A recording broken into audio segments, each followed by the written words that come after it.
Hmm, hmm. Tingnan mo mga animal. Hindi kinain. Samantalang ano yan ha, dito yan galing oh. Buong manok to, ipachap-chap ko. Hinimay-himay ko yung laman. Tapos ganun ang ginawa nila, inaamoy-amoy lang. Inamoy-amoy lang mga leech.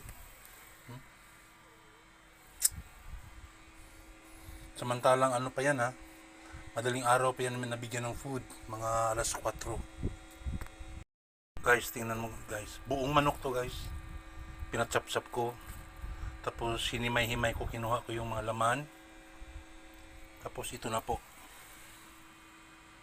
Alam mo nangyari, buong araw na wala ako dito ha. Nag-duty ako. Tapos 4 AM pa yan kumain. Pero inamoy lang nila, hindi nila kinain. Nakakainis.